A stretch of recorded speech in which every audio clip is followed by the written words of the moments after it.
That's a nice face, Jenny. Thanks. Thanks. It's my happy look, happy face.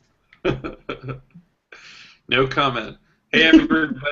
Welcome to Coffee and Customer Service, where crazy Jeremy and Jenny get together and talk one of our favorite topics, which is customer service. Shocking, given the title. Yeah, my name's Jeremy Watkin. Follow me on Twitter at JTWatkin.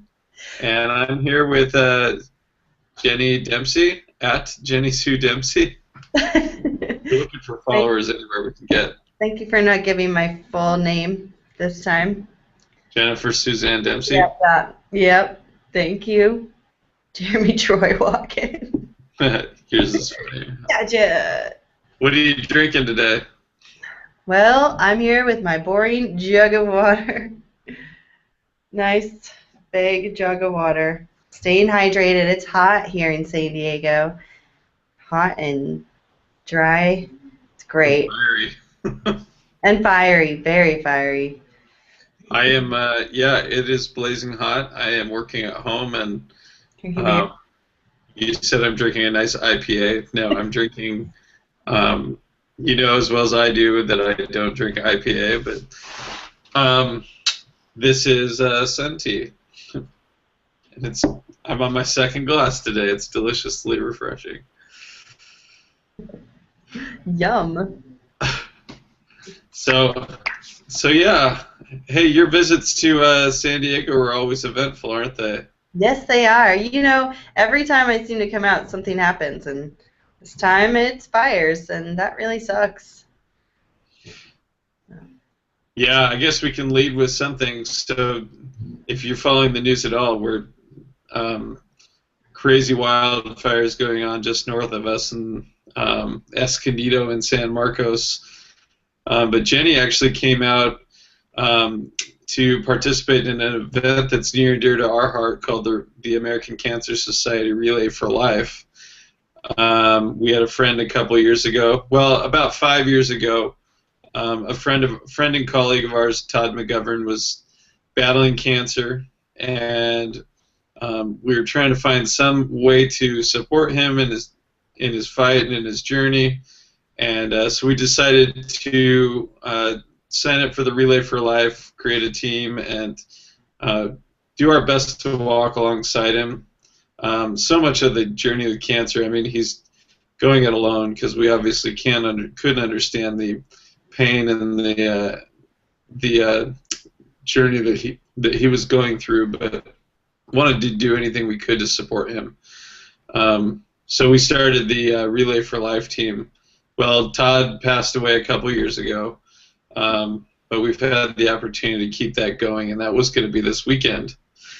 So the good news is there's more time since they postponed it to sponsor us. Jenny, do you want to tell them how they can sponsor us? Yeah, you can check out, you can go online to our team, RFL, Relay for Life, rfl.tierra.net. Check it out. We're McGovernators. You can donate a little, every little bit counts, and it just goes to such a great cause in memory of a really great person. So, yeah, I'm so bummed that it was canceled, but you know, it's better than walking around in stinky fire. So, Yeah, the air quality is pretty bad. yeah, yeah. But yeah, definitely sponsor us. We'll let you know when the event is. But Jenny and I, whenever it happens, well, Jenny might not make it for it now, but we'll be walking on for phone.com as well, representing our company. So, back to customer service. How's your week in customer service, Jenny? It was a pretty great week in the office, and it's always exciting in the office. So much going on. It's great to work with the team rather than being so far away and always IMing. And so it was really great. We had a really fun week. We had that party on Monday where we were playing some cornhole and croquet after work, and great team building events, and it was fun. Yeah, I'm looking forward to being back in the office all the time. It'll be great to have you. Thank you. How was your week? Nice. My week was good. Had a chance to write a couple blog posts I was super geeked up about. First one I wrote about. I'm trying to get to my page so I can remember my points, but pull it right up on your mobile phone. That's true, mobile phone. You're always equipped with that. I read. I'll put it there so our heads are the same size. I read the awesome biography of Steve Jobs. I showed up. I actually went to Goodwill bookstore to check out used books and saw this there. And I never read biographies because they're usually 2 to 3 inches thick. But I picked that up and did not regret it. It was a fantastic story. You don't realize all that Steve Jobs accomplished in his 55 or 56 years, but just an amazing man.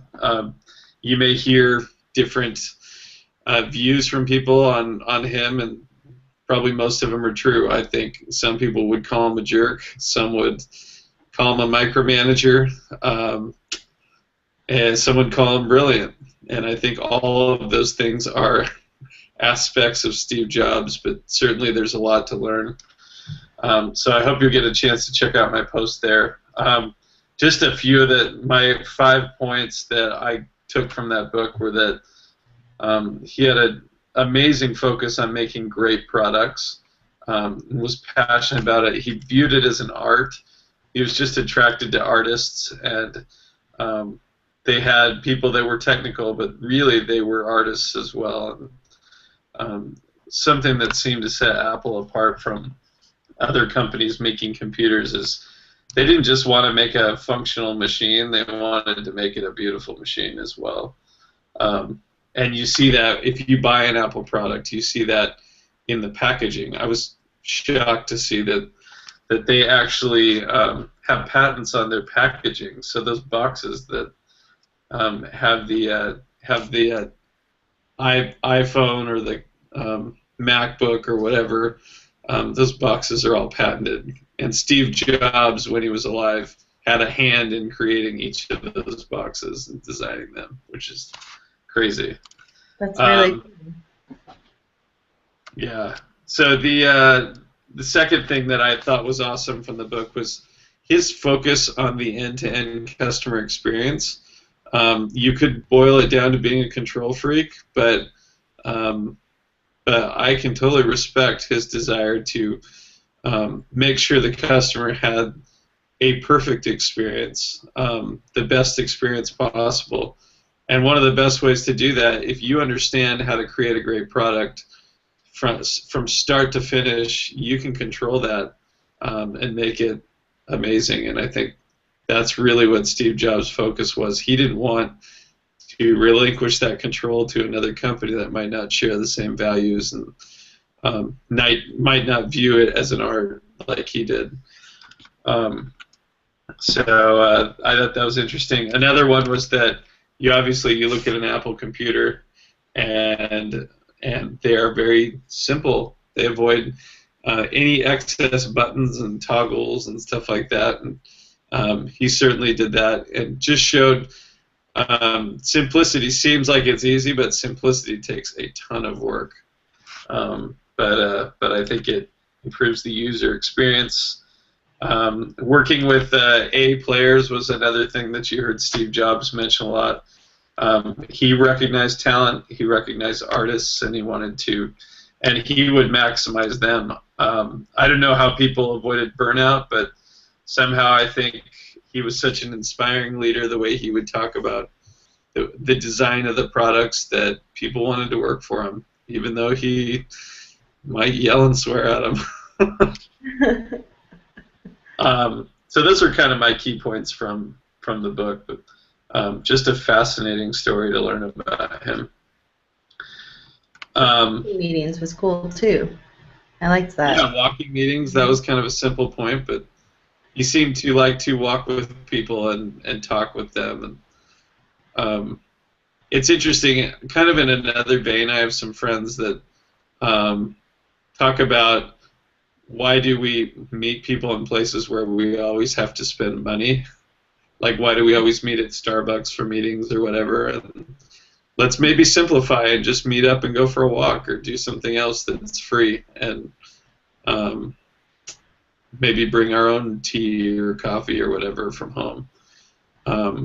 But I certainly do think that if we walk and get moving, sometimes those meetings can take a lot more constructive route rather than we're sitting sedentary in a chair with our computers and stuff like that. So it's fun to be active together. How are you doing, Jenny, on your journey toward focus? I know people don't know this, but I know you were having some trouble writing your post yesterday, but you powered through. How are you feeling about it? Well, yeah, it was a little bit challenging. I didn't feel like I wanted to focus on focus. So, but I mean, it's kind of an interesting journey. But I'm finding little things that help, like creating a daily map, which is kind of cool. Just using Evernote, which is a real simple app, just basically a note-taking app, and just jotting down like the main things I have to do during the day that I need to get done. And then, once I've put that focus into those, then, there's all this other time to, answer questions for the team and work on other issues, and it's just kind of helped me zone in on, all right, here's what I need to do, and then I can do all the rest of the stuff and not worry so much. The multitasking thing is so difficult, but I'm trying to limit it to doing 3 things at the same time, because it's kind of like you can't not do it if you've always done it. But I guess if I'm going to bringing it down from trying to do 6 different things to 3 is an improvement. So little steps. And breaking up the day. This is one I haven't mastered, but this is one that I feel like is so important. And being here has helped because we'll, eat lunch outside or go sit outside and work, or, just little things. And I don't take the time to do that. Otherwise, I'm eating lunch at my desk. I'm standing at my desk, and I'm leaving literally just to go to the bathroom and coming back. And I think that taking breaks is really important, and it helps to, keep the focus. So, that's it, but it's hard, and it was really hard to write about it because I was like, this doesn't even matter. I don't want to think about this right now. So that's why yesterday I was venting to Jeremy, forget about it, I'm not going to do it. And he's like, don't give up on it. So thank you, Jeremy, for your persistence. I appreciated that.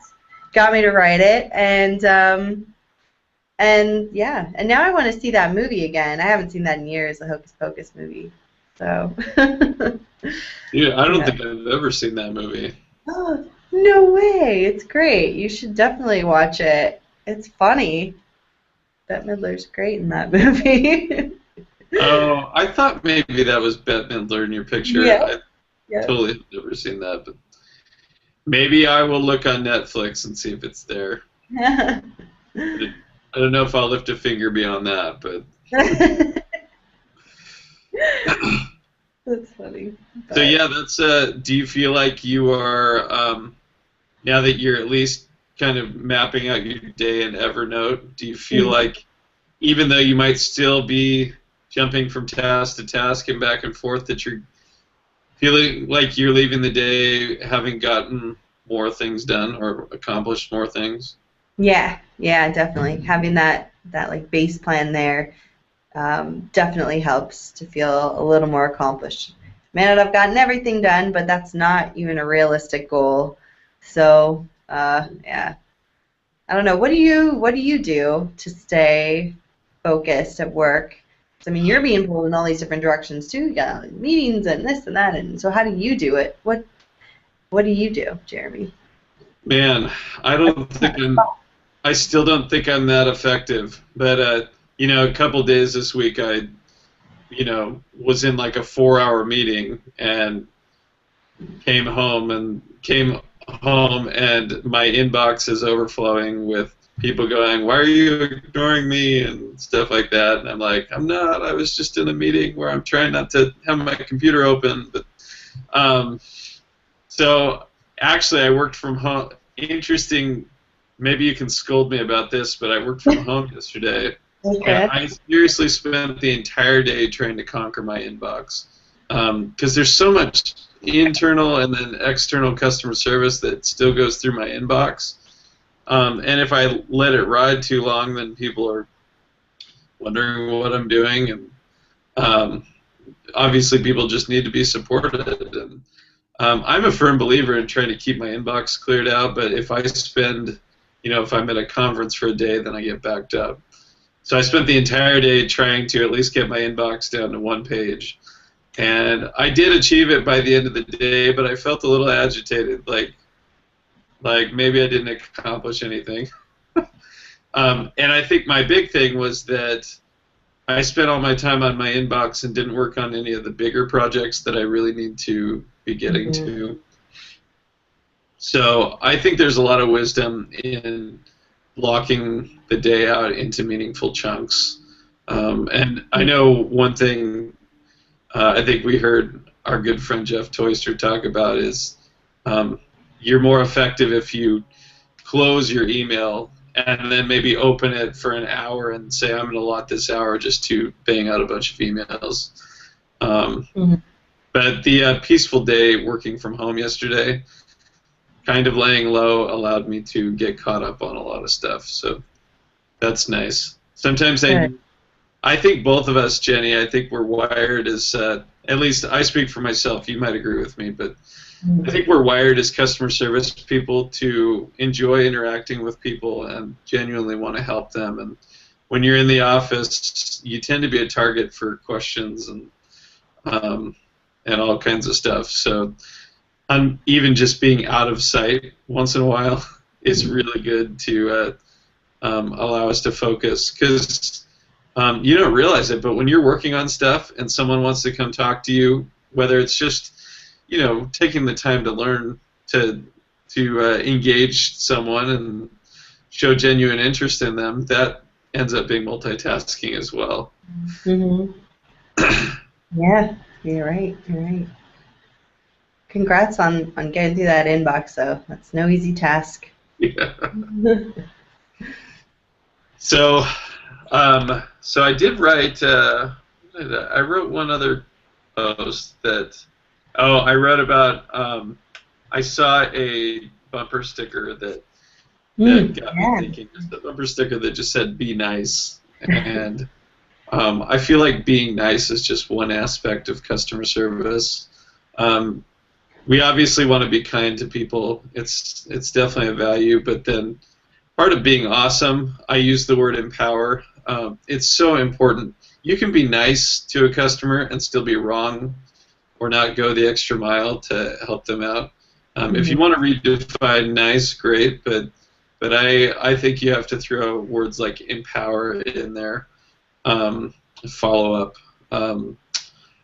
Those kinds of things are so critical to awesome customer service, which is what we're really pushing for. Taking it, and that really takes our service to the next level.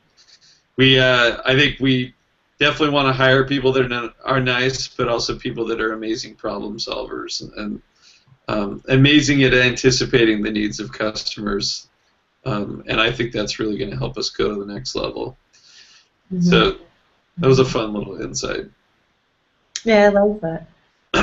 What a little bumper sticker sparked. I liked it. You want to be awesome bumper stickers? Oh. Yeah. Be awesome and a good problem solver. Yeah, we need some good Communicate Better blog bumper stickers. Dude, that would be cool. We should work on that. Communicate Better blog swag. Yeah. Let's get some swag. Yeah. So let's see. Any other insights, Jenny? Um, well, we already did I did the other post about the experience from the Customer Service Expo last week, but we had already talked about that as well. But yeah, I don't really have anything else. I think that about Yeah. sums it up. Yeah. You know what we should do sometime? We should do like a um, talk about customer service expert of the day or something, and um, I'll throw it down. We just met this cool guy his name is Doug Sandler, DougSandler.com. Check out his blog. He's actually, I think we're going to get a guest post from him on our blog, but he Ooh. apparently has been a DJ for 30 years, but also is a customer service keynote speaker. So really cool to make that connection. And I think I think his Twitter handle is just at DJ Doug, and you can follow him there as well. That's awesome. Yeah, great. I There love you how go. many great connections we've made through the blog. It's pretty incredible. I know. It's definitely better than being holed up and not meeting all these cool people. Mm-hmm. Yep. Well, Jenny, I guess next time we talk, you're going to be back in sunny New York, and we'll miss your smiling face in California. Mm-hmm. Me too. But give it 2 months, and then you'll be saying, "Can you go back to New York?" Yeah, no kidding. That's definitely going to happen. We'll have a Well, really great weekend. yeah, And you do. And to anybody that's watching this hangout, we hope you have a fantastic weekend. If you're in San Diego, we hope you and your family have been safe through these terrible wildfires. And it's always great to talk customer service with you, Jenny. it's always great to talk customer service with you. If anybody ever wants to join us for a hangout, all you need to do is ask. We love to get to know people, and we love to talk customer service. And I think especially just this thought with meeting this guy, Doug Sandler. He's a DJ, and I'm so excited to hear what customer service looks like from a DJ's perspective. Man, that's great. I want to know what kind of music. That's pretty awesome. Maybe I know. Darren can teach you a dance to one of to DJ Doug's songs. Yeah, that's true. And then we'll do a dancing coffee and customer service hangout, and then it'll kick off with you dancing. That sounds great, Jenny. Thanks for I picking always that take up. it to the next level. You're welcome. All right. Well, everybody, be awesome. And Thanks for watching. thanks for watching. Bye-bye.